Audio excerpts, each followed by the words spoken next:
Yes, indeedy. It is the end of Sheehan Month. Say someday I'll learn to pronounce it right. One of these days. Here in the month of November, we're closing out No Shave November, Sheehan Month, with one that he covered on his own podcast once upon a time, and we're going to revisit tonight. Of course, I'm your host, the mandated reporter, and frankly, I'm mortified, Mr. Mark Radulich. And joining me on this episode of Source Material Live is the namesake of the month itself, Mr. Chris Sheehan. How do you do, sir? Oh, hey, very, very good here. I'm recovering from Thanksgiving. How was your holiday? I know you're on the mend jaw-wise. How were you able to down some turkey? I did good. I was able to eat a dinner. It wasn't particularly painful. I did drink a lot of milk and a lot of green tea, but I was able to enjoy my holiday. I watched football. I napped in a chair. I took my children and my nephew for a walk around the block. So, I have no complaints. The next day, as is our family tradition, we picked out our Christmas tree, which we will cut down in 2 weeks. We always do a live Christmas tree from the Christmas tree farm here in Florida. We don't go to one of them parking lots. We actually go to a real live Christmas tree farm. Very cool. Yeah, my wife's family's been doing it for years, and I just jumped into that tradition. And I watched a lot of Community, so it was an eventful Thanksgiving. How was yours? You did good? Oh yeah, our Christmas tree's been up for a month now, but you did the we fake were one? Just a little excited. Oh, of course, yeah. Yeah, I grew up being Jewish. I grew up with a fig tree. Well, there you go. All right, folks, we have to ask the question: as comic book fans, as comic book readers, are you sick and tired of superheroes and supervillains and superpowers? Don't you wish the comic book medium would expand and evolve and give you some grist for the mill, something interesting? Well, Chris Sheehan is bringing us something interesting. Chris, we're talking about a comic book, an independent comic book written by Hart Fisher that came out in January 1st of 1992, Jeffrey Dahmer, an unauthorized biography of a serial killer. Mm-hmm. This is the very antithesis of the mainstream comic. And I have to... Especially for the time. Yeah. We're going to get into Hart Fisher in this comic and kind of do a lot of contextualizing because the comic book itself is kind of thin. But I have to ask, you did a great job with this. I listened to your kill image, which if you haven't had an opportunity to, go subscribe to the Cosmic Treadmill podcast through whatever podcast catcher you have, and go back into the archives and find the kill image episode. You and Reggie did a really good job of breaking down who Hart Fisher was, and you talked a lot you did your usual reading of the comic book, but then you also talked about Dahmer and you talked about some other stuff. What made you want to revisit this as we close out your namesake month? Hart Fisher is he's become something of a hero to me in his the way he stands up for the First Amendment. Really, a guy. I mean, some people talk about the First Amendment. I mean, we have the CBLDF who claims to be all for the First Amendment, and you never, ever, ever question the CBLDF, even though they didn't stand up for Hart Fisher when he needed them. This is a guy who puts his money where his mouth is, walks the walk, talks the talk, and I will take any opportunity to talk about him. But it wasn't always that way, because in putting together the episode, the Kill Image episode, it was episode 93 of the Chris and Reggie's Cosmic Treadmill, I was terrified to do it. Because I found this thing in the back of a comic shop here, the junk room of a comic shop, where I was friendly with the owner of this place, and he's like, hey, I got a bunch of weird stuff back there. And he knows that I love the weird stuff and the ephemera. And, I'm right now I have a fandom directory from 1989, 1990, which was the way that comic fans used to talk to one another. a book would come out once a year with names, phone numbers, and addresses, so people could be on pen pals. Nobody in the world would want that piece of shit in their house, but I did, and he knows that I'm the kind of guy who likes this weird stuff. So he's like, oh, stuff in the back room. I go back there and I see this book called Kill Image, which has a drawn image of our starring character in it, and behind him are the dismembered heads of Rob Liefeld, Jim Lee, and Todd McFarlane, like photos. And their eyes are whited out, and it's just you have to see it to believe it. It's a wild, wild cover, and I didn't know what the hell it was, and I knew who Hart Fisher was because of the book we're going to discuss today, the Dahmer book, which was kind of was a pretty big crap storm around the early 90s, and I'm pretty sure the first time I had heard about it was in some sort of industry magazine, maybe an Overstreet, maybe even a Previews catalog, but I didn't know much about it. All I knew was that it was a provocative thing, or at least for the time, because I mean, when we actually get around to talking about the book here, it's very, very tame, and it's very, very by the book. It's facts. It's really not a dramatization. It's pure telling of facts. Yeah, I was going to say it's a recitation of his crimes. Absolutely, in a very dry way. Very much, very much. There's nothing provocative about it. It's just this happened on this day. It was very, very procedural, and so I didn't know what it was. I knew Hart Fisher, the man. I also knew that if you're watching Chasing Amy, there's a scene at a comic show where someone walks past the camera wearing a Marvel Can Suck My Cock shirt. Hart Fisher is responsible for those. Nice. He's the guy who made the Marvel Can Suck My Cock shirt. Do you have one? Go ahead. Do you have one? I wish I did, but I don't. We almost, this is how silly we were. In a very misguided thing, we almost put out, because Reggie and I would censor all of the profanity on the show. And so suck would become soak and cock would become cork. So we were actually considering putting out shirts that says Marvel Can Soak My Cork. And I don't know that would have gone over very well, or if anybody would have even gotten the reference, but we considered it for a nanosecond. But I didn't know much more than those two things.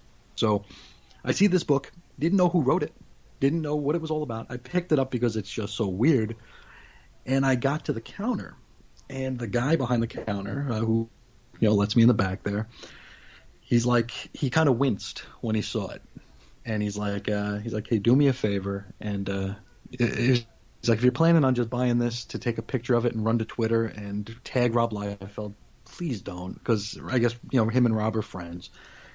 And I'm like, I'm not going to do that. I don't know Rob, but I think he's probably a decent enough guy. Why would I want to ruin his day? So I did tell him I have a comic podcast that nobody listens to that I might mention it on. And he's like, all right, whatever, But right away, I do take a picture of it. I do share it on Twitter, but only in a direct message to Reggie. And I was like, check this out. And he's like, what the hell is that? And I opened it up and I'm flipping through it, and it's like, holy shit, this is mad. So I sent Reggie a few pictures. He's like, yeah, we got to do this. We got to do this one. So we sat with it, and it took us a while to actually do it because I kept chickening out. Because I read a little bit about Hart and all the stuff that he had to deal with the lawsuits and stuff during the 90s, and I'm like, this is probably not a guy I want to, whose cage I want to rattle, And plus, not that I would ever think that a Liefeld or a McFarlane or a Lee would, give me the time of day. But it's like, if they see that, it's like, I don't need to piss anybody off for no reason at all. Anyway, we decided to do it. And the funny thing is this actually, I scripted this during a week where my wife was on vacation. And as content creators who make no money, it's sometimes hard to justify the amount of time we pour into our endeavors, right? It's like, that's kind of the question I never want my wife to ask is, how long do you spend on that? Because just as an aside, so I'm twice married, and my first wife, I was writing for 411's political page at the time. It's short-lived political page, and I was one of the head writers, and I was writing a lot, and I also had a blog, I was really into politics at the time. This is the early 2000s. What? Yeah, this is 2005. I also moved to Florida around this time, so I think I started the blog at the end of 2004, and then somewhere between 2004 and 2005, 411 started up its politics page, I would spend like hours going through news articles and trying to figure out what I was going to write about. Do I want to write about Iran today, or do I want about the woman who married a dolphin? There you go. True story. But I spent an inordinate amount of time on this. And is she the one who had sex with the dolphin? I know I read about that in an abnormal psych class. Is that the same one? Maybe. I remember distinctly writing about the woman who married a dolphin. In any case, the reason why I interrupted you and the point of bringing that up is my ex-wife is also, personality disordered, and she had some stuff going on, and she would get like angry with me for spending so much time writing, but she dealt with it. She dealt with it at first because she thought it was a paid gig. That's the point. She thought, a job. People write for 411 to develop a reel, a folder full of stuff. This is the stuff I wrote. Yeah, so that people can then bring their articles to an actual paid site, or God forbid a tangible published rag, and be like, here, this is what I did. 411, you don't get paid for the most part. Some do, but most don't. For exposure, man. It's exposure, and it's to hone your craft. So I never, and for me, someone just starting out writing on the internet at the dawn of the internet. Sure. I didn't think anything of it. I did have a paid writing gig elsewhere at the time. I wrote reviews. I wrote book reviews for another website. Mm-hmm. But this was for me. This was for me to develop my craft. Sure. And then I had a full-time job as a social worker. So she sort of swallows her anger for a while, and she's like, and then after a bit, she's like, "Hey, are we ever going to see any money for this?" I'm like, "Oh no, this isn't a paid gig." And then I explained all that to her, and she was like, "You mean to tell me that you spend all this time not being with me, but being on the blah blah blah blah blah blah blah blah blah blah?" And she chewed me out for it. It's never the question you want to answer when you're doing this sort of thing, and because my wife, she knows that I'm, not getting paid for it, and she's cool with it. She deals with the hobby of it. I'm a grad student, so I'm always on the computer anyway doing something. So she never knew when I was working on school or when I was working on, play, doing a blog post, doing a podcast script. So she actually it was like the perfect storm. She's like, "How long do you spend on that?" I'm like, "I don't know." She's like, "Shouldn't you find out?"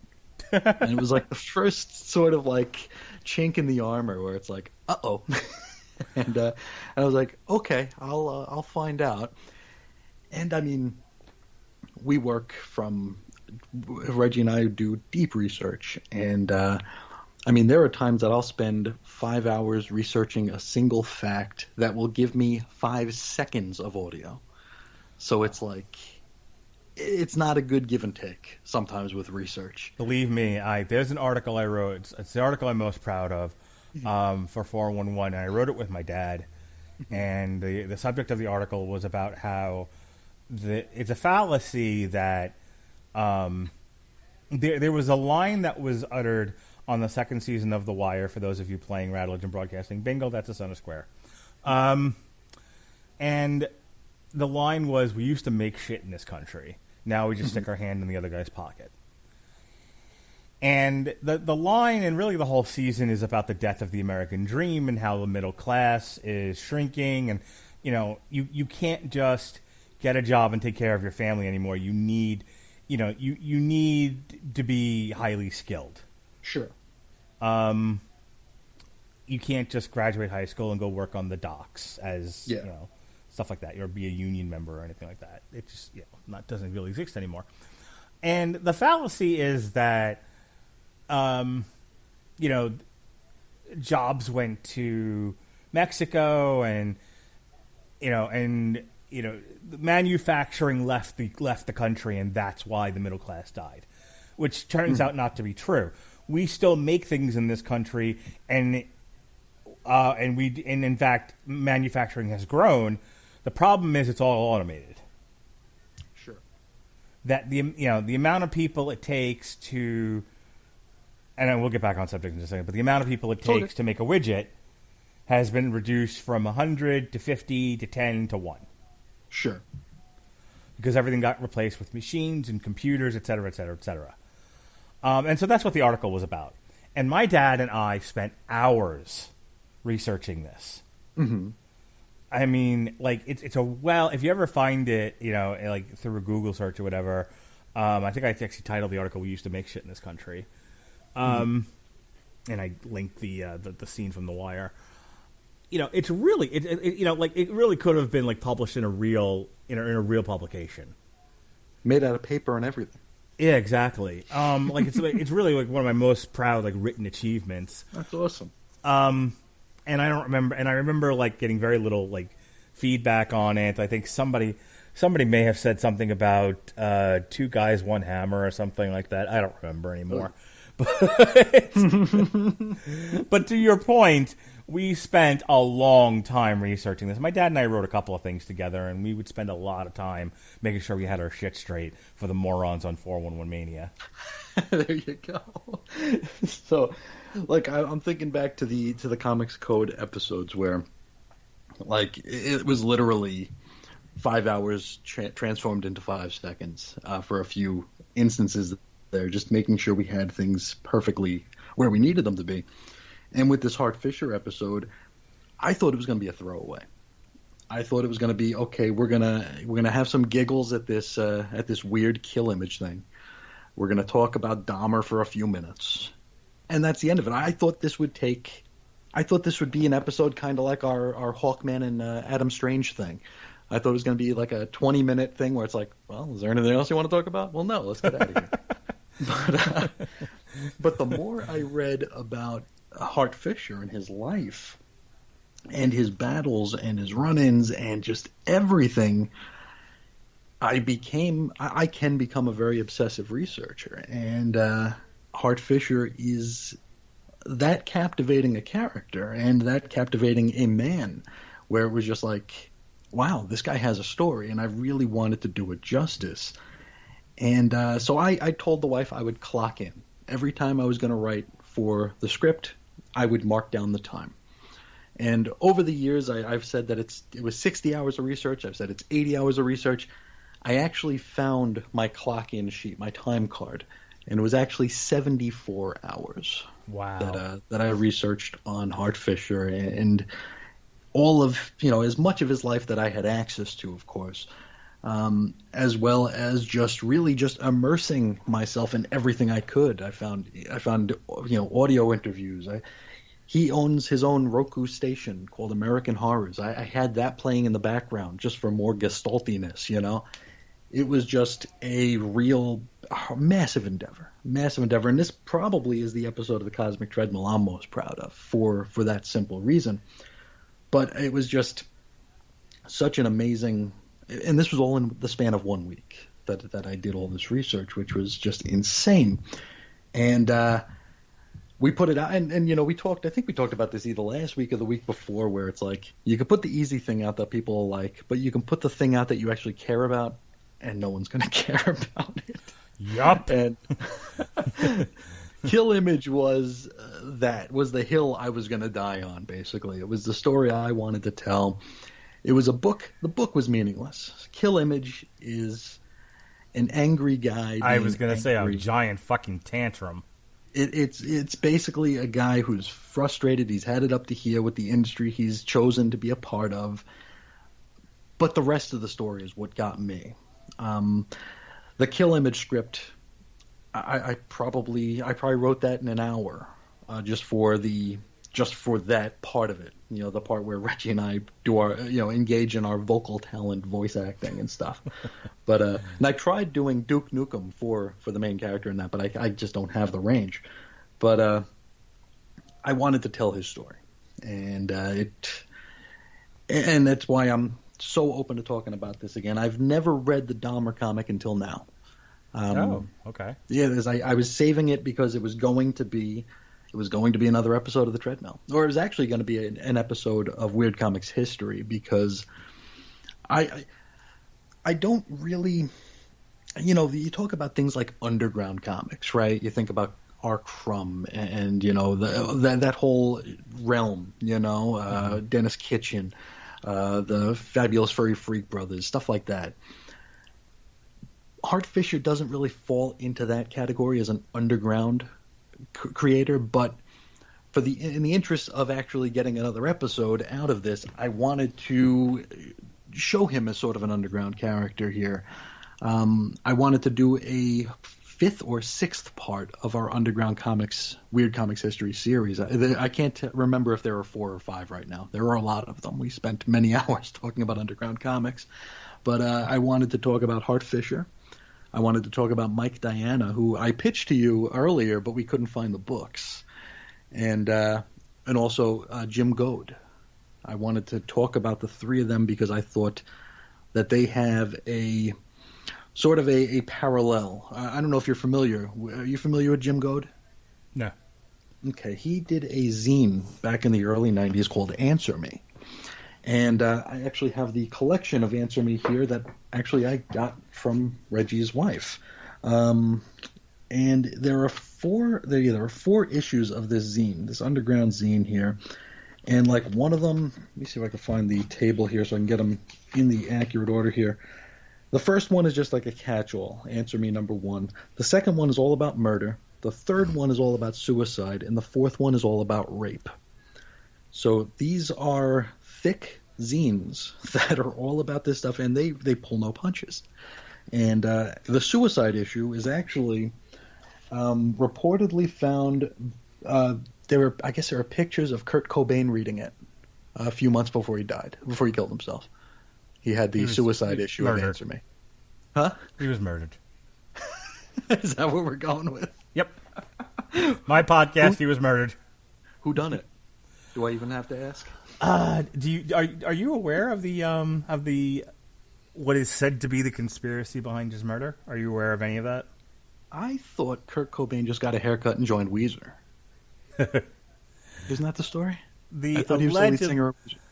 Allegedly, he was going to quit Nirvana and divorce Courtney Love, so she paid somebody to kill him and stage a suicide. Really? Yes. That's interesting. Interesting. So that is the secret conspiracy history. There's actually been books and documentaries on this. Wow. I wonder if she had it set up where he was reading the suicide issue of Answer Me to add more credence to it. It's like that. This is the long con from old Courtney Hall there. But I was going to do we wanted this 3 creator deal for the Underground Comics thing. Mike Diana, the first American artist ever arrested for artistic obscenity, and also a guy that Hart Fisher worked with. So I thought that'd be a very captivating thing here. So when I was given a month, as I was given here, I wanted to make sure I made the best use of it. And since we couldn't find Boiled Angel by Mike Diana, I figured, hey, maybe finally get around to reading the Jeffrey Dahmer thing and getting to talk a little bit more about Hart Fisher. All right. Well, let's get this out of the way now. For those of you who listen because you enjoy the podcast, but you don't necessarily know anything about the subject matter, everyone's heard the name Jeffrey Dahmer. This is yet another person who sort of transcends American culture. Yeah. Just his name lives in infamy. Jeffrey Dahmer was a serial killer. He was murdered in prison. He is known for the murder and dismemberment of 17 men and boys from the years 1978 to 1991. Many of his later murders involved necrophilia, cannibalism, and the permanent preservation of body parts, typically all a part of the skeleton. When he was found out when he lured someone back to his apartment and he tried to handcuff them, and waiting for the right opportunity to make a run for it, the handcuffed individual ran into the street, got the cops came in, and once Dahmer thought the gig was up, he was like, yeah, I killed and raped a whole bunch of people. And they went, okay. I believe he was convicted for 16 of the 17 murders between Wisconsin and Ohio, where the murders were committed. Ohio was the first one, yeah. And he received 16 consecutive life sentences. Yep. Which I get the point of of consecutive life sentences, but that always seemed to me like legal overkill. Like one life is a show. So one life sentence is plenty, seeing as you're not going to reincarnate. Or maybe you will. Who the hell knows? But you reincarnate as something else. We got to be careful. Well, I mean, if you reincarnate as a turtle, does the turtle then get have to serve one of the life sentences? Sins of the Dahmer are paid by the turtle. Yes. Yeah. Anyway, so the comic book that Hart Fisher wrote is a summation, a bullet pointing of each one of these murders. So like, he murdered this person, then he went and murdered this person, and it's in black and white, and it's not even particularly graphic from what I recall. I read it on Sunday. It's not.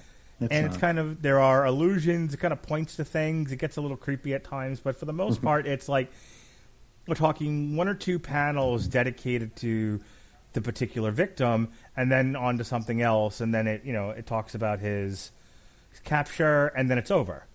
Yeah, it's very, very cut and dry. I mean, this is the sort of thing that would get I probably wouldn't get an all ages banner, but it wouldn't get an explicit one these days. This is we see more, gratuitous gore and violence in a regular superhero comic nowadays. Yeah, I was going to say, when Alexis and I read The Last Days of American Crime, I feel like it was more gross than this. Yeah, this was not gross at all. This was very, very, very basic stuff. This was a telling of a series of murders here. Yep. And it's, it's to the point where there isn't even a whole heck of a lot to say about it outside of, if you go to Jeffrey Dahmer's Wikipedia page, you're basically reading this comic book, because that's how cut and dry it is, which makes the fervor that came out of this thing even more batshit insane than it was at the time. Well, because go ahead. That's what I want to get to, because the story isn't the comic book in and of itself. No, the comic book is an expression of Hart Fisher's need to agitate and frustration with the comic book industry. This is somebody. Not so much this one. Not so much this one. This one, Hart Fisher did this comic because he was annoyed by Dahmer being treated like a celebrity in the media. That's what I was getting to. Hart Fisher is one of these guys screaming into the wind and yelling at clouds. This is an angry fellow with a lot of frustrations, and he uses the comic book medium to sort of editorialize and express those frustrations. So I think it's best to start at the beginning, because this is down the road.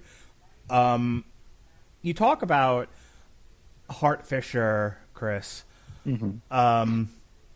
getting fed up with the state of the comic book industry, and I don't want to rehash last week's discussion, but like in 50 words or less, what's the world Hart Fisher is living in when he finally blows his top and we get Kill Image and then this long road to Dahmer and beyond?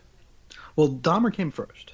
Okay. So I'm thinking that the things like Kill Image and the subsequent Kill Marvel, I think they're the result of just a lot of pent-up frustration. I mentioned earlier the CBLDF. They didn't come to Hart's aid. They didn't help him out, when that's the only thing they're there for, isn't it? Mm-hmm. To protect creators' First Amendment rights. And they didn't back him up because they had a problem with his politics or something like that. I don't see Jeffrey Dahmer's comic as being overly political one way, the other, or the other. It's a telling of facts. It's, what is that saying? A tempest in a teapot, a tempest in a tea bag. I don't know what the hell it is, but it's really just blown up. It's almost like people like in 1992 were just like, holy shit, they still make comic books? And whoa, there's one about Jeffrey Dahmer? And we need to march. This in a lot of ways mirrors like the music industry, where Nobody's listening to a style of music, but a song comes out, and suddenly everyone's pissed. Oh, yeah. They haven't listened to the song. They just know it exists.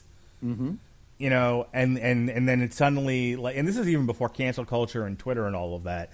Sure. You know, but like, just as an example, you had the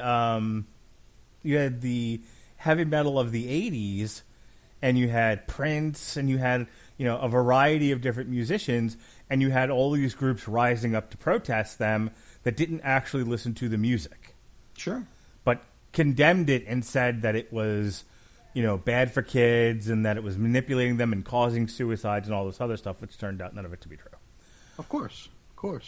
We are a culture of boogeyman hunters, right? Mm-hmm. I mean, we need to have someone to blame, and I understand that because sometimes bad shit happens to people, to good people, and you need someone to blame, and sometimes there isn't anyone to blame. Sometimes bad shit happens to bad people, and you still sometimes there's nobody to blame. Any story that's told, because I mean, we as a culture are storytellers, and we like telling stories. We like invoking something I call history envy onto people younger than us.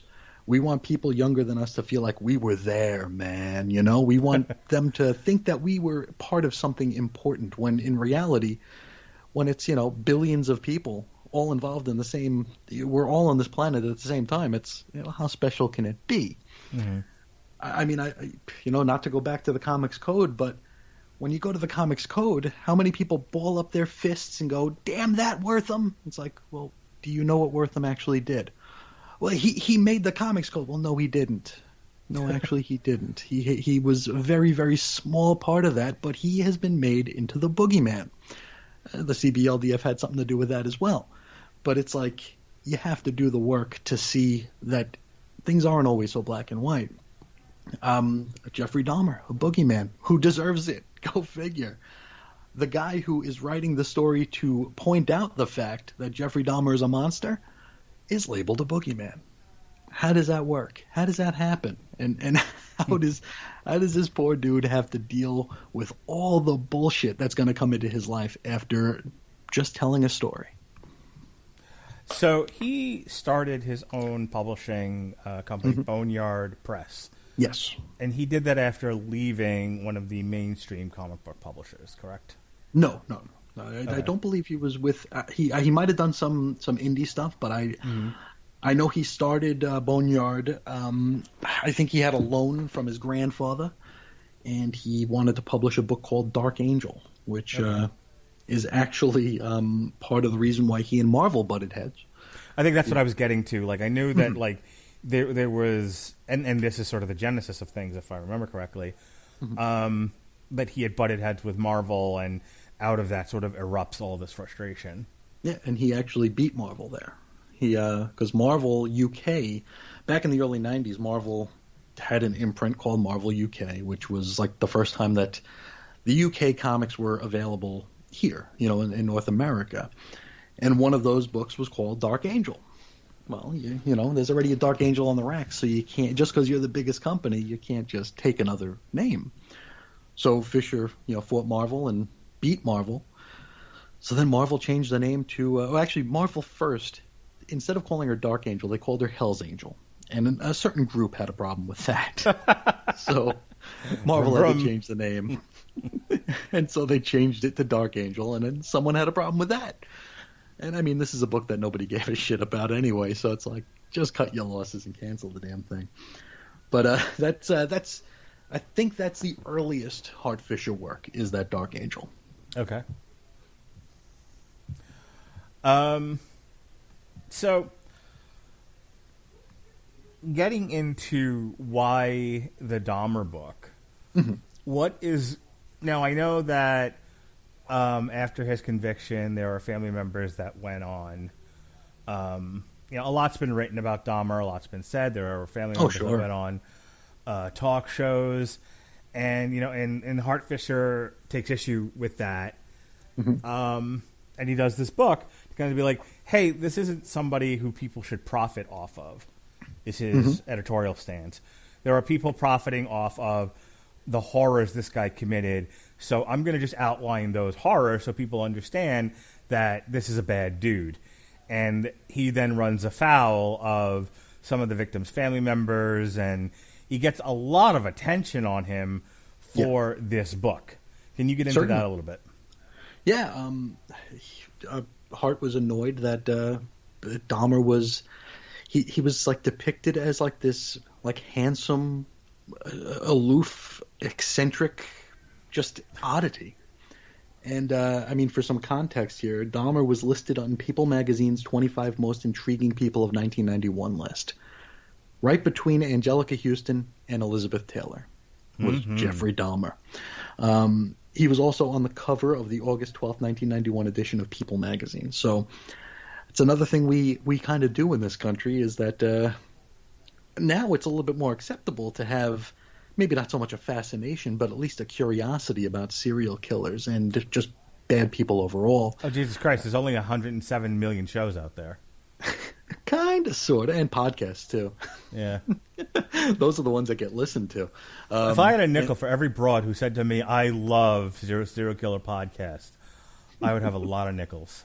A whole barrel of them. Mm-hmm. But it's like he was really annoyed at this portrayal of Dahmer, and I can understand that because, I mean, I was 11 years old back then, so I didn't give a shit. But, this is a dude who, I mean, what we got here? I mean, he claims his first murder was an accident. That's something that I had to do. I was in a few forensic psychology classes, and Jeffrey Dahmer is basically a cornerstone of the curriculum. So I mean, that's so like we all try to do our fake ass profiling of Jeffrey Dahmer, and they could not agree during his trial. They couldn't even agree on a diagnosis. No, they couldn't. And Dahmer himself, he's just like, I did it because I wanted to. Yeah. It's like, well, he would know. But like his first one, he says that it was he said it was an accident. He said he had a fantasy about picking up a hitchhiker, and then he accidentally killed him. Okay. What is said of serial killers is that's what happens, though, right? Is like they start off simple enough, and then they get a taste for it, and then it grows, and the floodgates open. Yeah, you evolve, you grow as a serial killer, and you become more bold, and become more. It becomes more obsessive, and then suddenly you're in this sort of cycle of you can't. It becomes a compulsion. You have to do it. You have to keep feeding it. Yeah. No pun intended. He's just a bad dude here. Very bad dude. I mean, you can see interviews of him in jail. I think there's like a 20-minute Inside Edition one. There's like a 2-hour 2021 where he's sitting there with his father, and they're being interviewed by whoever the hell it was. But I mean, this is some like fascinating shit. But at the same time, it's like, ugh, it's just, this is not a good dude. Right. And Hart was annoyed at the fact that he was a celebrity now. Didn't they recently not recently, but in the past decade or so, didn't the Boston Bomber get like a cover of Rolling Stone or some shit? What cracks me up about Hart Fisher and about this is, look, as a guy who has a podcast, I'm all for self-expression. Mm-hmm. And I'm all for the idea of, well, I own my own publishing company. I'm going to use it to express my ideas. We talked a little bit about this with Marville last week. I sit in this position of power. I'm going to use it to say something I need to say. Do you know how much it takes to cause real change, substantive change on a global level? And I don't mean global necessarily across the world, but like, if you're Hart Fisher and you're saying the world is gross and we celebrate gross people because we are gross, and so I'm going to use my medium to protest against this and make a change, that's like a fly trying to undo a hurricane. But isn't there a certain amount of, I don't know, chutzpah to that? I mean, I think I don't think it's a winning battle. For sure. No, and don't get me wrong, and we talked about this a little bit in our chat. Like, I'm all for you doing it, as long as in the back of your head you know that it's a vanity thing for yourself, and that you're not going to affect any real change. You know, the psychology of the masses is not an easy thing to turn around, and if it is even possible, it takes a long time and it takes a lot to do. Absolutely. So the nobody with the independent comic publishing company isn't gonna, you know, it's. I sympathize with his need to do it, but weighed against the amount of trouble it caused him and the little effect that it actually had on what he was targeting, you know, I chutzpah points, but I'm too cynical and pragmatic to. I know he's a hero of yours, so I don't want to be too negative, but like I kind of just look at him and go, eh.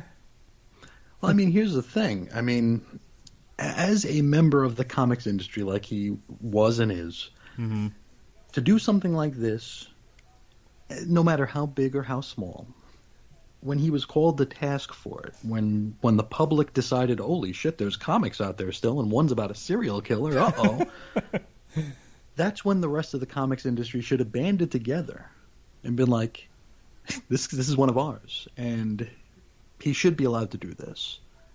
I don't know if Hart would have wanted the help, but damn it should have been there. Right. It should have been a rallying cry. The CBLDF should have gotten their heads out of their asses and, you know, stopped worrying about, like, some kid getting his porno manga taken away from him. and maybe worried about a guy who's actually exercising his First Amendment right. I'm actually surprised he didn't go to the ACLU. You know, there's a clip of him on Sally Jesse Raphael where he's with a fellow who was publishing Sex Maniacs trading cards, and these were trading cards, you know, directed toward adults and stuff. And the guy put them out basically as a money losing venture, just in order to affect laws in Nassau County, New York, where they were trying to prohibit sale of things that they deemed obscene. This is 1992-ish. So this guy puts out these awful, stupid Sex Maniacs cards, just as a way to like have an item there that they can hold against this law. And he went to the ACLU. I don't know if Fisher did, but this fella did. And he talked about that on the show, and he got booed for it because it was Sally Jesse Raphael, and it was probably a bunch of housewives who didn't really want to see anything about Sex Maniacs, but probably wouldn't mind seeing a sex scene in a soap opera. But you know, it's good. One of my favorite movies is The People versus Larry Flint. And if you don't know who Larry Flint is, or you're not aware of what the movie is, Larry Flint published. He's a schmutt peddler. Published, I believe it was Hustler. Wasn't Hustler. It? Yeah. Which is an explicit porn rag. Yeah. And the movie's great. It actually has Courtney Love in it. She does, for a murderess, she does a very good job of acting. Alleged. And Woody Harrelson plays Larry Flint. And the point of the movie is that he is charged with peddling smut, and he takes his case all the way to the Supreme Court, and they rule in favor of him. Saying that smut is free speech. Sure. And like I'm more willing to get behind the Larry Flint situation, who took his lumps but took it all the way to the Supreme Court and fought and won. And I think, and I'll say again, I think Hart Fisher did what was in his heart, and by doing so, I think he did the right thing. I don't know if Larry Flint I think Larry Flint ultimately was looking to protect his own interests and was not necessarily... Well, it's survivalism, yeah. Yeah, not necessarily motivated by the bigger picture of changing, the winds protecting, of, free speech and all of that. I think he was looking to sell dirty books, and wanted to do so without going to prison. Sure. I think there, for me, is the divide between somebody who pursues something which will affect the greater good, but ultimately is motivated by self-interest, versus somebody who has, and this is my cynicism again eking out, is motivated by like high ideals, and it's like have some semblance of scope and what you can affect and what you can't, and at what level. Sure, but the thing of it is, I don't know that he knew that this was going to be that. Right. I think this was just going to be a comic book about Jeffrey Dahmer that when the newspapers found out about it was just like, I think it blew up to be something he wasn't expecting. Well, I would imagine he was like, all the shit we put out and this is what gets noticed. Yeah, right. Because I don't know if that he was trying to affect change or if he was just trying to, like you said, just shake his fist and be like, hey, we're glamorizing a monster here, and let's maybe tell the real story. And if somebody wanted to read it, that's cool. If nobody wanted to read it, I'm pretty sure that would have been cool as well. Only 14,000 of these things got printed up. Mm-hmm. And this is 1992 when they're printing millions of single issue of every issue, right? So 14,000 is nothing. What else was he mad about with like the comic book industry? Like what specifically, moving past Dahmer, what all else did Hart Fisher take issue with in the comic book industry? I think I think it might have been stemmed from jealousy. You had people like the Image guys. Mm-hmm. And they were handed the golden ticket. They were just the be all and end all of the industry. And I could understand being jealous. I could understand thinking that these guys maybe aren't quite as good as people think they are. I mean, you and I are content creators. We know what it's like to get like no reaction to things, and despite the amount of work we put into it and the amount of heart and passion we put into it, I could seriously just post the cover to Batman and the Outsiders #1, and people will give it a ton of likes. But spend 73 hours writing about Hart Fisher and not so much. Yeah, crickets. Yeah, if I'm lucky, the crickets might even be bored. But I think it was a matter of that. Especially if you read Kill Image, there's a lot of just like these guys are undeserving of the praise they get. Which, I don't know Hart Fisher.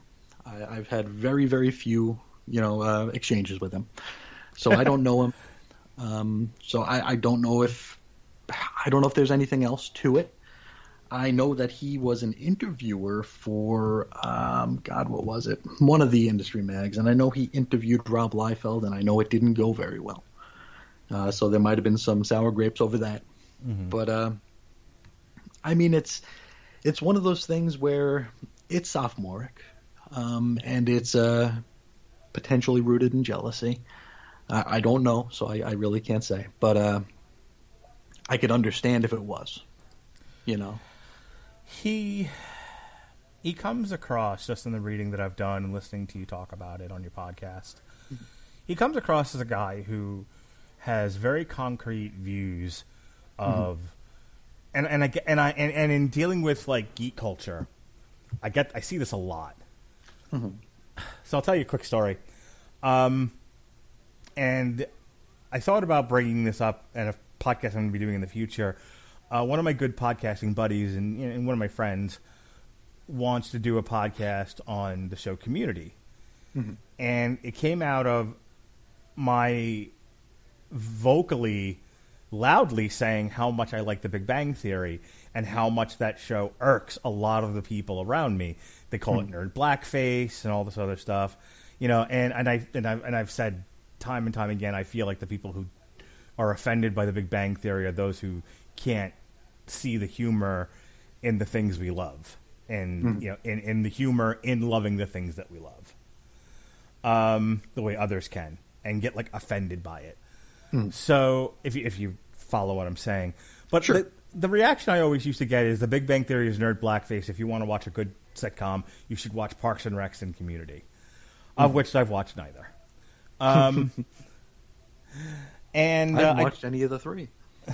And I did a whole podcast defending The Big Bang Theory and pissed off a lot of my friends and people who really hate the show and hate what it is perceived to be saying about nerd culture. Mm-hmm. And I've seen this kind of thing happen over and over again, most recently with the movie Cuties, where, whether it's Big Bang Theory or Cuties or something else, it's just people have this very, concrete view of the world and the way that it should work and what should be good and what should be bad. And it's very hard to engage them in a conversation about why that's a subjective, not objective. Yeah, they're too rigid. Yeah. I get a lot of blowback from people, this is good, this is bad, and there's no argument there. And I'm like, no, you're talking about 2 + 2 is objective. Community is a good show is subjective. There's a difference. Mm-hmm. And I get the feeling, and maybe I'm wrong about this, I don't know the guy. You've done inordinately more work than I have on knowing this guy, and I don't even know if you can say this, but he seems like that kind of person who just has this very rigid, concrete view of the world, and when his worldview is in any way shook or confronted, he gets very defensive. It's possible. And reactionary. That's just my sort of 2-cent take on what I've read, what I've heard you talk about, what we've talked about tonight. Just a feeling that I get, and that I think that part of what's been driving him all of these years is, putting stuff out there and not getting the feedback that he wanted, not getting the praise, not getting the recognition that he feels like he deserves, but then looking at stuff that is mainstream and popular and seeing how successful that is and going, but it's shit, and I don't understand why people are buying shit. And that goes back to what we talked about last week with Marvel, that isn't that the eternal struggle is, people who want to make art versus people who want to sell things, and wherever the twain shall meet, you get the Marvel Cinematic Universe. But but it's just everywhere you look, and for years on end, and it's not going away anytime soon. I think that's the struggle that certain people have is they can't get to a place where they're comfortable with, hey, you gotta keep the lights on and pay bills. And so sometimes you're going to have to do something mainstream, even if your sensibilities bring you elsewhere. Absolutely. Am I making sense to you? You are. I mean, like I said, I don't know him, so I don't know if that's the case. But I can that's a sensation I can personally relate to 100%. We are content creators and struggling ones at that in the best of times. So I can totally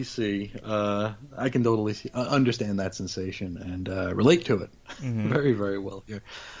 Sometimes, and I feel like I personally might have that sort of rigidity where it's like, well, why is that working and why I'm not? Why what I'm doing isn't? And I try to see both sides, and it's like, and I don't know. I see doing the mainstream thing. Which, I mean, I have no problem with the mainstream. I do right now. I do a damn show about the X-Men. That's pretty mainstream. But it's like I feel like I try to avoid things like cheap heat. We talk about cheap heat in wrestling, where it's like, hey, I love being in your town, and your sports teams are the best, and your women are the best looking. Yay! Right. It's hard to be able to turn that switch and just be like, okay, here's something I spent a whole lot of time on, but I need to pop. Oh, I need to get a pop. Right. So it's like, here's Batman and the Outsiders #1. I'll tell you what, and after this we can kind of move on and talk about the comic itself. But when you look at the amount of podcasts that I do, it ranges from stuff like this to stuff it's so funny because where I'm going with this is, I will pick stuff that I think is popular, that I think will get an audience. And then I'll look at my stats and go, holy shit, hardly anyone listened to this. And then I'll do something really obscure that I think nobody will listen, like the Babadook.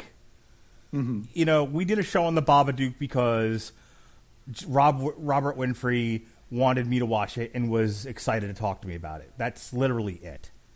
It was like, I'm passionate about this movie. I want to share it with you, and you're a bright enough guy that I think we can have a good conversation about it. Great. I say yes to everything, just about. So I'll watch this horror movie, and we'll talk about it, and we'll do a podcast on it. And I'm like, no one's going to fucking listen to this. Who the fuck's going to listen to a podcast about an Australian horror movie? And it got, like, the best numbers of that week. You know? Like... You know, we mostly deal in like comic book related stuff, and one of the best series that I do the most listened to is the one we do on the boxing history. So that's kind of my struggle is that I try to keep things obscure because I feel like so many things. I mean, how many comics, podcasts, and blogs are there out there?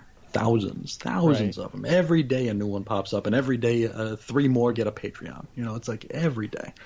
And so I always try to keep things obscure, you know, doing things like Kill Image, doing things, you know, we do dip into the bigger stuff, but I mean, doing a banned comic book from the UK called Action, doing Street Poet Ray, doing Jack Chick Tracks, doing know. the gangbang comic. Yeah, Wallywood's Gangbang. Yeah. Omaha the Cat Dancer. Spider-Man versus the Prodigy. Welcome Back, Kotta. Gymnastics. We did weird shit on purpose in hopes that, hey, you know, you've seen all this other stuff so many times before. How many times, and I'm going to go back to Batman and the Outsiders, how many times do you need to see Batman and the Outsiders #1? You've seen it. How about you listen to Gymnastics? Or how about you listen to Kill Image? So it's for me, it's a self-fulfilling prophecy. It is. I know what I'm going for is obscure. The psychology of the masses, and this is sort of my, just going to go back to my argument about the Big Bang Theory, Parks and Recs and Community. You know, the psychology of the masses is they're going to be attracted to what makes them feel comfortable. People are not going to go out of their way to be made to feel uncomfortable. They don't want to be challenged, especially in stuff like, you know, consumable media. Sure. Like, most people are not going to, you know, they come home, they put their kids to bed, they eat dinner, probably not in that order, you know, and they sit on the television, and this is why sports are so popular. And then one of the few things that, you know, you can do now, first run, and get paid a lot of money for because it's DVR proof. You know, people watch sports because it's a visual, it's a totally visual thing. You don't have to think about it. You're just unwinding, and you're watching something that doesn't challenge you in any way. Sure. And you know, in a lot of network television that's popular, it's the same way. It's the same way, and Yep. and music is the same way. And as somebody who, you know, you talk about comics the way I talk about music. You know, you're talking to somebody who used to listen to Anal Cunt. That's a real band, by the way. Nice. Yeah. Go on Spotify. Listen to some Anal Cunt next time you're listening to music and you got work to do. Just keep your safe search on. Yeah, sure. I remember Robert Cooper and I did a whole show where we were just like listing off like crazy band names, you know, like John Cougar Concentration Camp and all of that. And that's a real thing. In any case, like, for somebody who used to listen to like a lot of independent, like hardcore underground music and be angry at like people who listen to mainstream rock, like, I get it, but I you know, years after getting over all of that, I've realized, boy, is that never going to change. No, certainly not. So anyway, in conclusion, Hart Fisher, go for a walk. The next time, the next time you get angry, just take a deep breath and go for a walk or smoke some pot. Listen to your old pal Uncle Rattledge. All right. Unless you have more to add, we can talk about this comic book and then get out of here. Sure. We can talk about the comic and then a little bit of the controversy that stemmed from it. Yeah. So it's a one-issue comic, cover date January 1st, 1992. And as we said before, it's a recitation of the various murders, and I think at the end of it, he gets caught, and that's the end of it. That's it. It's in black and white. The murders themselves are not depicted very graphically. Nope. It's very, very simple art. Yeah. It's not. It's not gory. It's not explicit. It's really, like you said, it's a recitation of events, and it's not done with a particular prose style either. It's kind of newspaperish. Yeah, I mean, that's what Fisher did. Is he got all of his research from printed media because he didn't watch the trials here, which actually led to a bit of a kerfuffle where he made one of the characters in the book the wrong race. But he didn't use any of the televised footage. He didn't watch any of the talk shows. He read. He went to the library for something like 2 or 3 months to pull newspapers and magazines and books to try to get this thing done in as straightforward a way as possible. And I mean, you really can't get much more straightforward than this. All right. There are some other errors other than the one character the one victim whose race was accidentally switched. Mm-hmm. Like the name is misspelled on the front cover. I think there are some other errors in the book, right? It's like somebody described it as was spelled wrong. It was like littered with errors. Yeah, it's not quite littered. There are errors, but Jeffrey is the title, but I believe that's a reference to Dahmer's booking sheet. Okay. I think he was actually booked as Jeffery, Jeffery, Jeffery. I believe he was booked as that, so I think that might have been a reference to that. Though, I mean, it really doesn't help if you're Google searching it, I guess. But I don't think anybody actually notices the error outside of people who spend a lot of time talking about this stuff. Anything else about the book itself? No, like I said, this was the first time I ever read it, and I was expecting, because I'm coming into this like so many people who would be reading this today. I'm coming into it backwards. All I know is the fervor and just the weird, just insane outpouring of just rage against this thing. I was expecting something that I'd have to like cover my eyes to read. I was expecting like full on like genital shots and stuff. None of that. We see some pubes, but that's it. Nothing really crazy. No, not a whole. I think he cuts one throat, so I think you see like a black line on a guy's throat. It's not in color, and it's not like it's pouring out. And I guess he didn't hit the jugular because there's nothing spurting.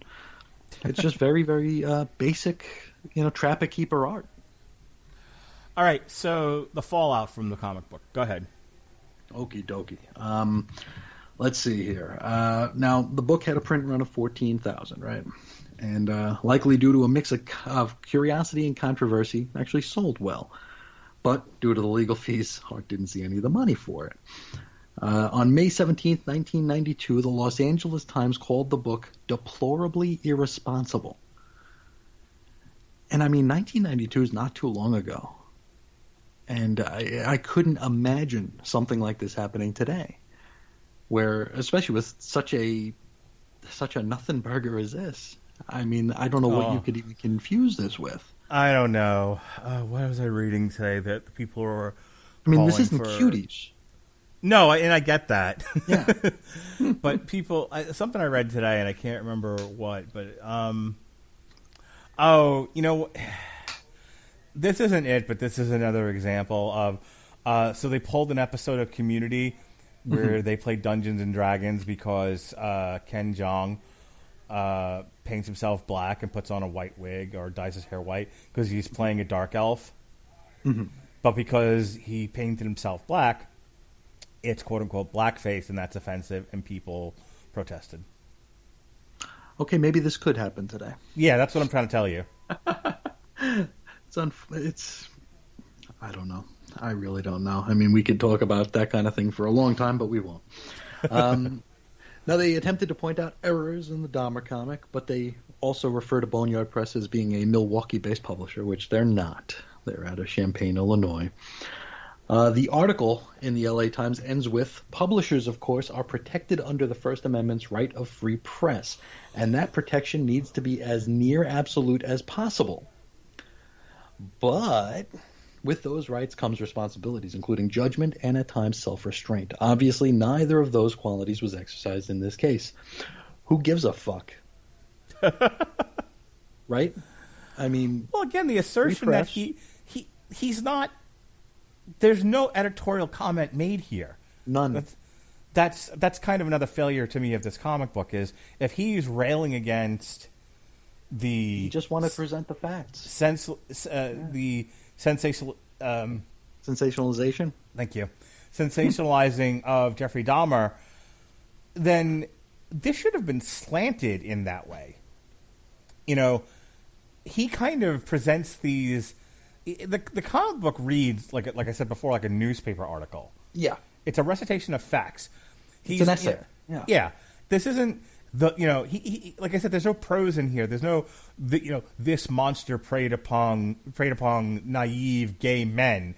And he doesn't even speak to the sensationalization of Jeffrey Dahmer. He doesn't. Nope. He doesn't speak to sort of our moral ambiguity in regards to making monsters into celebrities. Mm-hmm.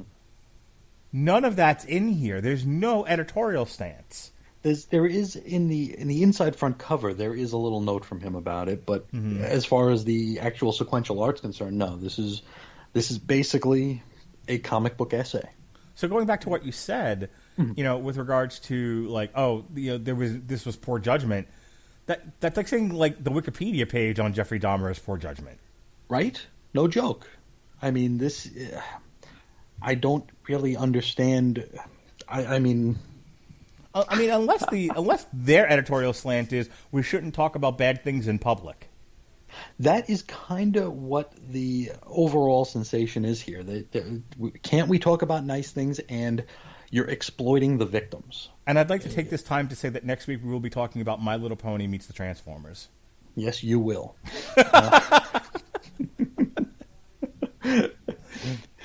Now, on June 14th, 1992, the Milwaukee Sentinel reports protests over this book, and this would result in Fisher being sued and the book being banned in Wisconsin. The work would go on to be banned domestically in Oklahoma and internationally in Canada, the UK, and Japan. And on Hart Fisher's own YouTube page, there is a video of the Channel 3 news report about the banning. And that is, I actually have that linked on Chris's on Infinite Earths on the Kill Image page. So if anybody goes to chrisisoninfiniteearths.com and looks for Kill Image, you'll find it. Now, on August 6th, just like a month and a half later, Fisher would be sued again. Now, this time it's by the families of Dahmer's victims, claiming that he was, quote, exploiting their loved ones' names and likenesses for profit without compensation. And I would like to remind people that this likeness includes the victim whose race he got wrong. So the other problem with this is not exactly a graphically drawn comic book. There's not a lot of attention to detail. No, certainly not. This is like minimalist Tintin or Tantin. This is not. You're not going to be able to point these people out of a lineup. No. Now, the affected victim took great offense to this being portrayed. This was a black woman who was portrayed as a white woman, and she took great offense to that, and went on Larry King, which there is a clip of that also on Hart Fisher's YouTube page, saying how awful this was. But at the end of the day, she still wanted to affix a dollar amount to her offense, so she wasn't that upset. Now, Hart would lose this first lawsuit because his lawyer didn't show up. Why didn't his lawyer show up? I don't know. Okay. Was he drunk? Maybe he was. Over 2 years later, August 20th, 1994, it would be reported that the lawsuit was dismissed as, quote, since the victims were dead at the time of publication, name or likeness laws are not applicable. Don't know why that took 2 years. I mean, that should be in a law book somewhere. Fisher recalls, they sued my butt off. It took me years to get out of this one. The judge ruled in my favor, but in a way that I couldn't get my legal fees back. On that same Larry King episode, Hart would say that the Dahmer book made $5,000 in profits, but he spent $9,300 to defend his right to publish it. So he was in the hole big time. No good deed goes unpunished. It's true. It's true. And we could actually revisit this somewhere down the line because there's more Dahmer. There's The Further Adventures of Young Jeffy Dahmer, which came out in 1992. Dahmer's Zombie Squad in 1993. And believe it or not, Jeffrey Dahmer versus Jesus Christ. Yeah, okay. So you mentioned that on your podcast. Now we need to take a moment because if I can find Jeffrey Dahmer versus Jesus Christ, we're doing that next. Oh, hell yeah.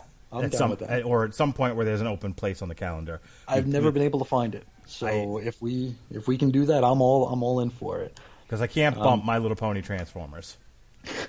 There's also rumors of a Jeffrey Dahmer versus Kurt Cobain in hell. So I haven't seen it. But I do. The Zombie Squad issue here, that's one of the things that Dahmer did with his later victims. He tried to zombify them. Have you heard about that? Like he wanted to keep them around zombified, so he would inject them with either acid or hot water into their brain to try to keep them around in a zombified state because he wanted them around him, but he didn't want them to be able to, do anything. So he actually tried to zombify several of them. Shock of shocks, it didn't work. So don't try that at home. But I wonder if the Dahmer Zombie Squad has anything to do with that. That could be kind of interesting, I guess. We mentioned the talk shows. Sally Jesse was an absolute. She was a bitch with a capital C. Jerry Springer, which was pretty lame too. A Current Affair, Larry King Live, and he was basically like, "Why would you do this? Why would you?" It's like, I don't know why this was so sensationalized. It was a very, very basic comic book. Now, those are all available on Hart's YouTube page. And if you're a fan of My Chemical Romance or some really bad Doom Patrol comics, there's a young, very heavy-set Gerard Way in the audience of the Sally Jesse episode. So, because Hart Fisher actually got Gerard Way his start in the comics industry, even though Gerard Way does not acknowledge that in any way. But we do have something from a Wizard magazine interview with Mr. Fisher here. Wizard number 94, June 1999 cover date. Hart states, "I'm not a fan of serial killers at all. They're monsters. They're scum. I sent Dahmer a copy of the book, signed, 'I hope you rot in hell.' Dahmer was just human excrement." When asked what he thought when he heard Dahmer was killed, Hart said, "Woohoo, I hope it hurt." So there you go. The thing with these appearances on the talk shows is that Hart's on a stage with like a menagerie of just weirdness. He's a guy who wrote a comic book that told the facts of a serial killer. He's sitting next to a woman who claims to be in love with Jeffrey Dahmer. So it's like total trash TV, and it's just so weird. So I don't know if there's any guilt by association there where people think that Fisher's actually glamorizing the guy that he's actually, damning, or just telling the story of. So it's weird that he actually has to come out and say, like, "No, I don't like serial killers. I don't like Jeffrey Dahmer." Oh, Lord, please don't let me be misunderstood. He actually had to tell Larry King, like, "No, I'm not a fan of Jeffrey Dahmer." It's like, come on. If you do listen to any of those or watch any of those clips here, Fisher, he's accused of, profiting off the victim's family's pain. He turns it right around on Sally. And he's like, "You're making thousands and thousands of dollars by exploiting these people crying on live television." And Sally Jesse goes, "I work for a company, right?" Which, I mean, it's like, you're not saying that he's wrong. But I mean, she's got a bunch of hooting and hollering housewives behind her anyway, so she probably didn't hear half of it. But I'm trying to think if there's anything else here. I mentioned that the comic book legal defense fund refused to assist him throughout the proceedings because, quote, "they couldn't get behind Hart's politics." Can I stop you for a second? Certainly. So the site that I use to read comic books, I just looked. The library. Yes. Sure. I just looked for what they have for Hart Fisher because I can't find this Jesus Christ Jeffrey Dahmer book anywhere. Like, you'd have to get it from eBay or something like that. Probably. So I just to see what's available, and the first thing I find, Mighty Morphing Rump Rangers. Yeah, that's a thing. How have we not already talked about this? And I'm kind of mad at you now for not suggesting that one. Oh, there's a lot of stuff we can talk about. There's a lot of stuff we can talk about. Oh, so I'm 2 pages into this, and yeah, this is going to need a revisitation. Put a bookmark on it. Just don't let anybody see it, and we will definitely take care of it. File that one with trouble. So here's what's available: Dead King, Homicide, Tears of the Dead, Kill Image, Kill Marvel, Mighty Morphing Rump Rangers, and Razor Dark Angel: The Final Nail. Hang on, let me see something 1 second. Because the other thing that I heard you talk about, which I want to do, it's not available. I wanted to do the Rush Limbaugh book.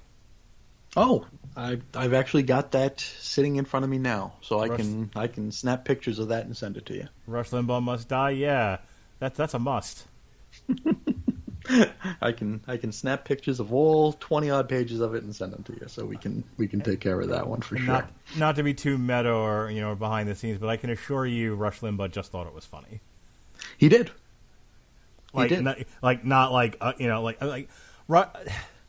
know the popular perception of Rush Limbaugh is that he's a Nazi, but he's more of a opportunist. And he's a ham. Yeah, he saw a niche that was not being mined, and so he mined it for all that it's worth, and he's made millions of dollars doing it. I guarantee you, he does not take himself that seriously. No, even Fisher himself said that Limbaugh said that he thought it was funny. Yeah, and the follow-up to Rush Limbaugh Must Die is like a Howard Stern versus Rush Limbaugh book, and Limbaugh thought that was funny too, but Howard Stern cried about it because Howard Stern's a pussy. There's the word. No, Limbaugh, I think he's got a good sense of humor about himself. Yeah, no, totally. After years of listening to Limbaugh, sort of reading between the lines, it's like, oh, I get what you're doing here. Actually, he said it outright on Family Guy. He's like, you don't tell people, blah, blah, yakety schmackety. You lead them there, and you let them come to that conclusion on their own.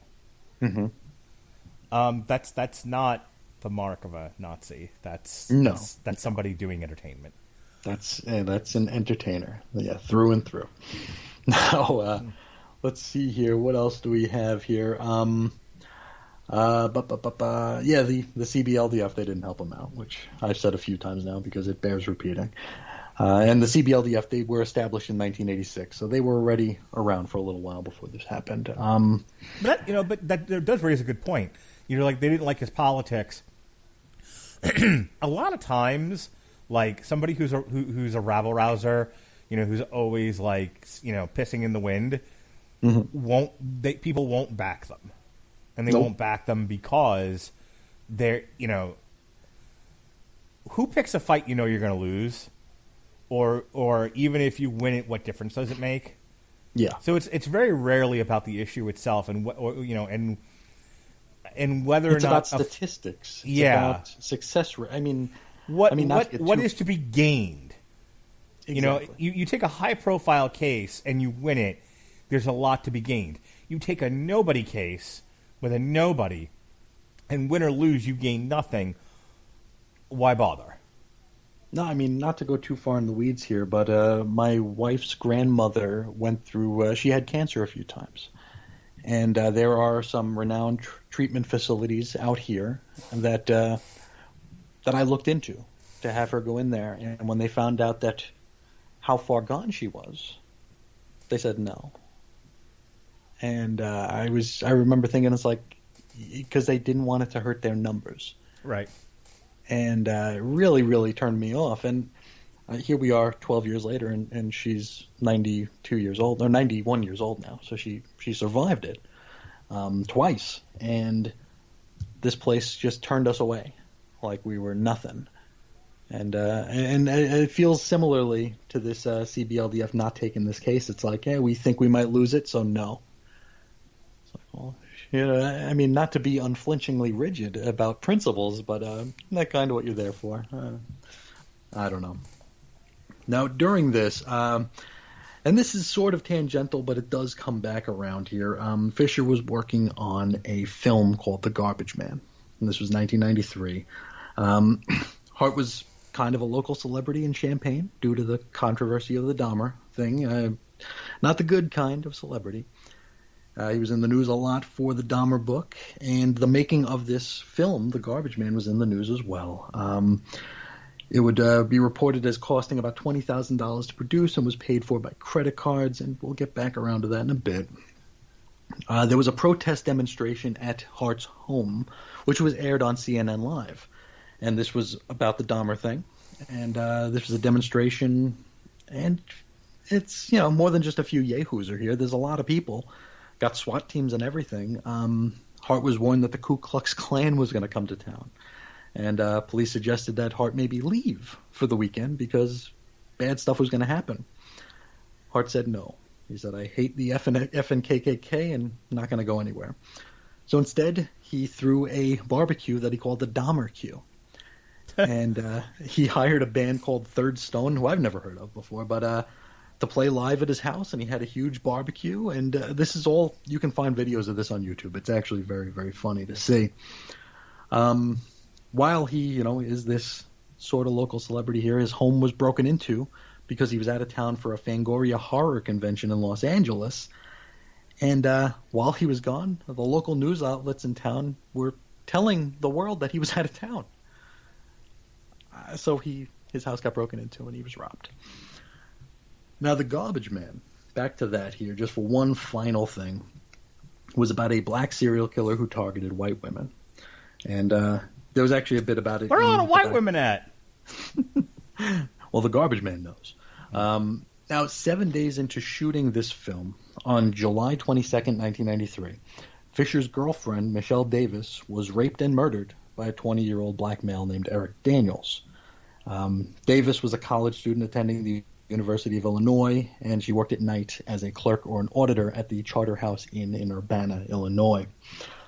Now, in the back of that Rush Limbaugh Must Die comic that I just found, there was a memoriam written for Michelle by a fellow by the name of Michael G. Ryan. In it, he claims that immediately following this tragedy, Fisher had to go on the defensive because people were claiming that this murder only occurred because he put the Dahmer book out. So people were calling his house, and they claimed that Michelle's death was retribution, an eye for an eye for the Dahmer work, which is fucking insane. I'm thinking about maybe adding the entire memoriam to the Kill Image page on Chris's on Infinite Earths in case anybody wants to see it. It's I think it's worth looking at. But just the idea that this poor dude lost his girlfriend and people are like high-fiving over it and saying that he deserved it. That's new information to me. This is the first I'm reading of it. Was just today. I had never seen this bit before. Wow. Hey, you mentioned offline that he also worked with Danzig, of which I am a huge fan. He did. He worked for Glenn Danzig's Veredik comics, and that's another interesting story. Now, Veredik was a little hardcore-ish, I don't know if you're familiar with any Veredik comics. Are you? I don't think so. Okay. Veredik was launched in August 1994 by Glenn Danzig. It's a portmanteau of violent and erotic. Now, following the death of his girlfriend, about a year later, Hart would leave Illinois for Los Angeles. And Hero Illustrated was the magazine he wrote for, and he interviewed Glenn Danzig. And they hit it off. And they figured that maybe they could work together, and Hart was offered the position as managing editor for Veredik. And while at Veredik, Fisher co-wrote, along with a fella named Christian Moore, a story called A Taste of Cherry. And this is a story about a brutal snuff film which would show up in Verotica number 4, cover dated June 1995. And here's where it goes batshit. In September of 1995, Oklahoma City police received a complaint about a shop called Planet Comics from the obscenity watchdog group Oklahomans for Children and Families, OCAF.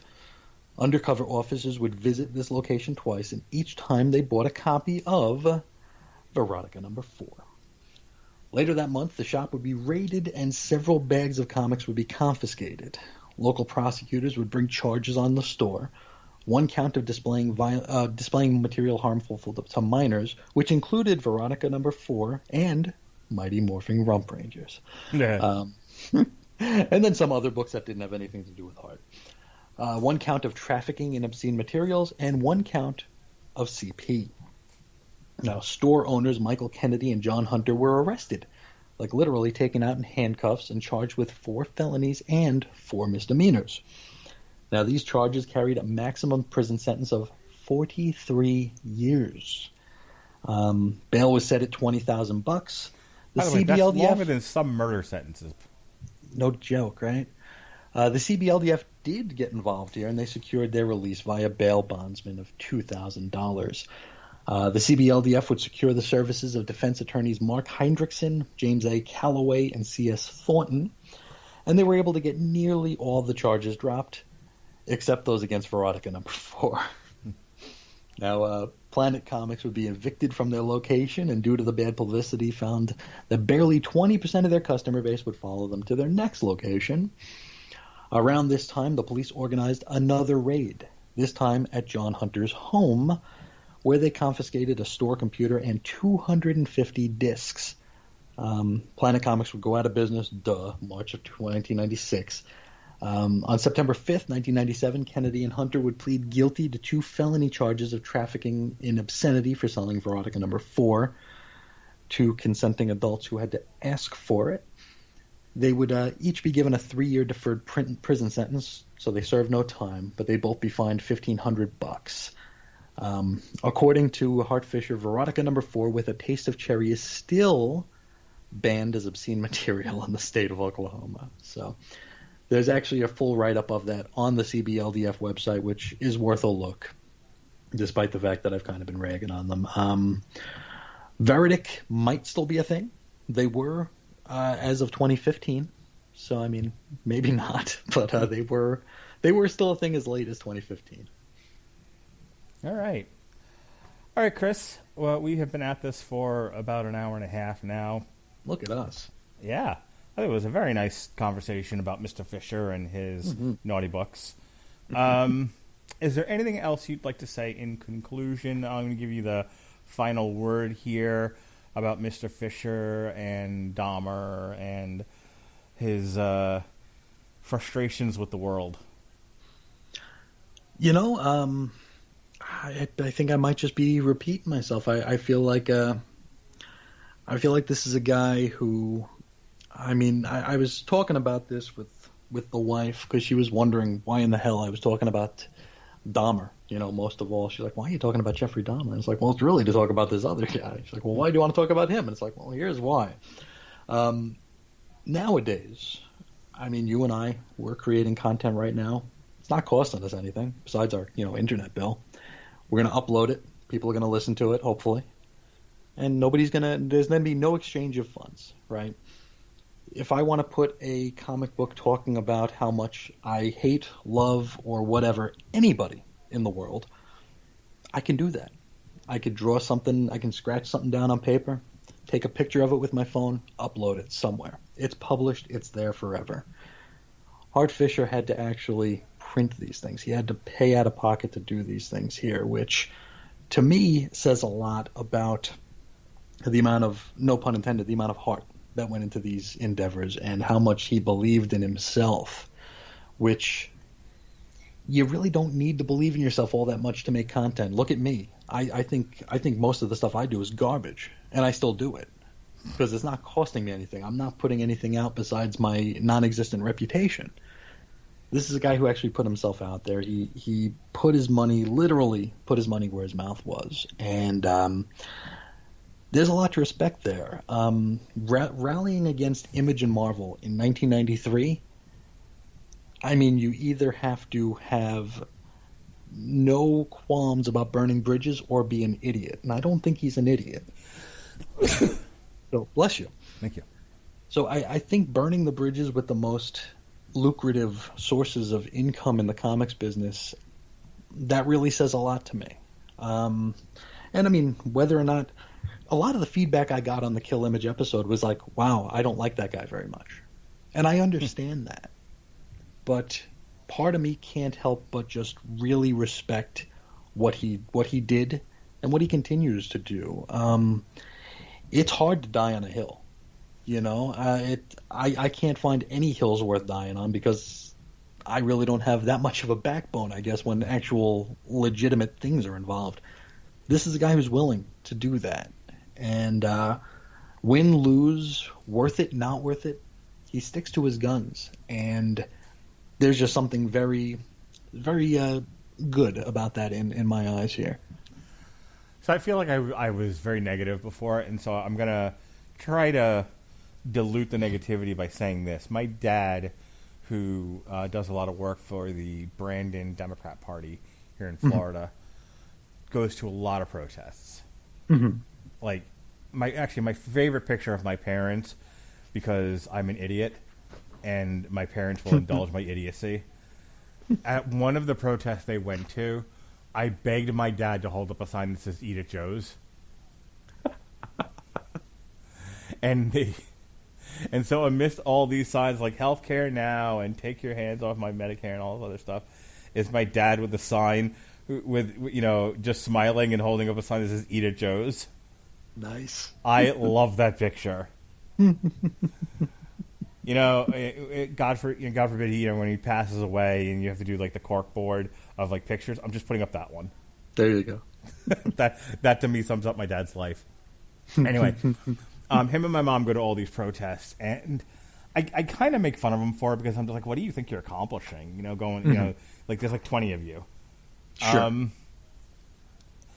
And he was, and he always says the same thing, and I've come to respect this about him, and I'm bringing this up because this is, I respect you, Booker man. I respect Hart Fisher for standing in the face of the things that frustrate him and saying, I'm against it. I'm going to stand against this. I'm going to protest. I'm going to tell you how I feel. Mm-hmm. And and my commentary earlier is what do you think you're going to accomplish by this? Which is the what futility I used to say to my dad. Yeah, the futility of it. And to Hart Fisher and my dad, that's not the point. The point is it has to be done. Yep.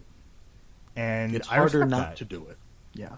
Yeah, and I absolutely respect that. I mean, there are consequences to doing it.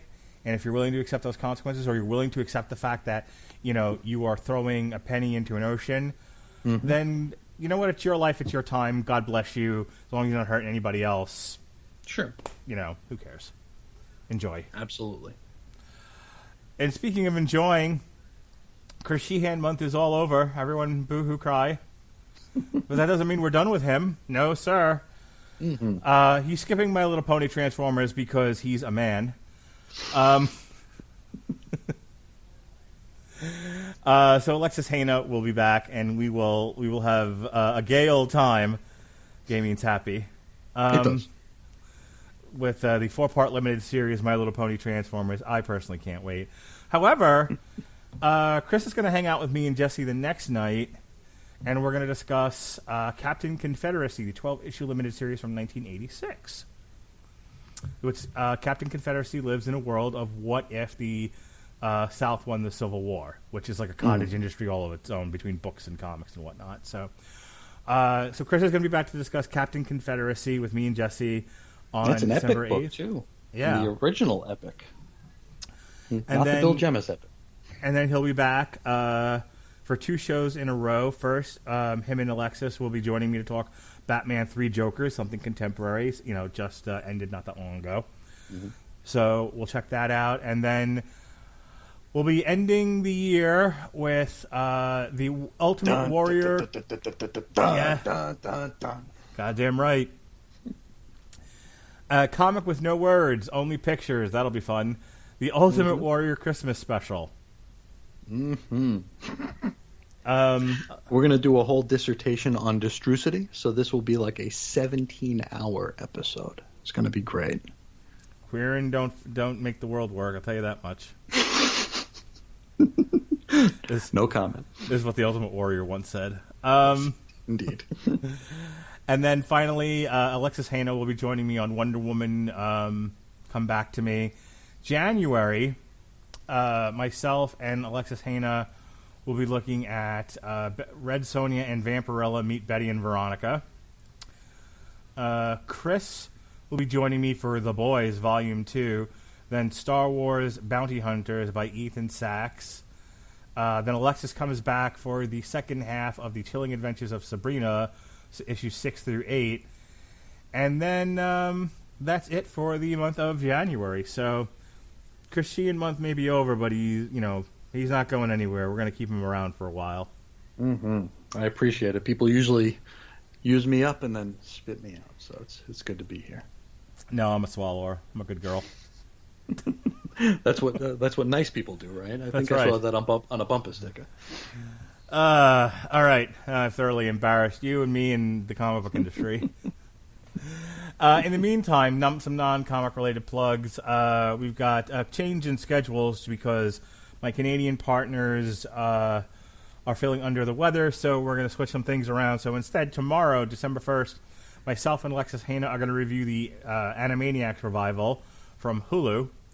And then Jesse Starcher and I are going to review the new Hatebreed album, The Weight of False Self. This Saturday, if the UFC ends before the Errol Spence Danny Garcia main event takes place, then we're going to do some more commentary. I got bit by the bug doing the Tyson fight with Chris Bailey, so we're going to see if we can do another alternative commentary for Errol Spence versus Danny Garcia. You can also check out the rest of Sheehan Month. We talked Hellstorm, Son of Satan, Starman, Volume 1, Sins of the Father, Doom Patrol, Crawling from the Wreckage, and Marvel. Plus all the wrestling coverage that we did. So there's a lot of Chris Sheehan to go around. Hope you'll enjoy. Boy. I'm everywhere you want to be. That's right. Like one of those credit cards. Everywhere you look, there's a heart. To put you on the spot here, you say you always say yes. Yes, sir. This fall, or next fall, I guess it would be 2021, they're bringing back Dexter. Yeah. How about we do some Dexter? When is that final season coming out? In the fall, is all I know. All right. So it might be a year from now. I'll tell you what. I'm going to go ahead and... Are we doing the whole series or just that one season? Because I've actually never watched Dexter. Oh, well, there's actually also a Marvel comic, too, so we could do like a double-decker here or something. Oh, that's how... Synergy, that's the way I like it. That's how you sell me on things. See, that's how I work it. I'm right. Finding out these rules. I'm understanding it. But I think it's going to be I think it's a 10-episode series. So it'll be... probably September through November-ish. So it'll probably be like a year from right now. But okay. I want to get in there. All right. Again, the whole series or just that one season? Whatever you want. Well, I'm a completist, and like I said, I just almost finished watching 6 seasons of Community. So what the hell? Okay. We'll do. I think you'll like it. It's a little bit hokey. The dialogue is a little bit cringy, but it has heart. I've heard it's good up until the very end when it goes off a cliff. That's one thing. The last season, I actually liked most of it, but I didn't like the ending. Yeah, from what I understand, no one does. Yeah, but yes, I'm committing to this now. The Dexter comic book and the Dexter show, the whole thing. We will do it when the revival season concludes. Beautiful. All right, hold me to that because I will never remember. Okay, and now I just got to hope that maybe they'll bring Twin Peaks back so we can do that. And oh, Jesus Christ! All right, go ahead and plug your podcast and your blog and everything, and let's get out of here. Certainly. You can find me at chrisisoninfiniteearths.com. Maybe I'll piggyback off of the tweet for this and share a kill image maybe sometime tomorrow. X-Lapsed tomorrow or today, whenever you're listening to this. the 75th episode of X-Lapsed is coming out. It's also the 3-month anniversary. I started X-Lapsed on September 1st, and on December 1st, episode 75 is hitting. So a lot of stuff there. Having a good time covering it, having a good time chatting with people who are following along. So if you have any interest in the current year X-Men or just any X-Men in general, we talk about all of it. So consider heading to the Chris and Reggie channel at chrisandreggie.podbean.com and checking out X-Lapsed. And there's other stuff in the works coming out, so I just don't know when. But there are things definitely in the works. All right, for Chris Sheehan, I'm Mark Radulich. This has been Source Material Live. Be well, be safe, and behave. See ya.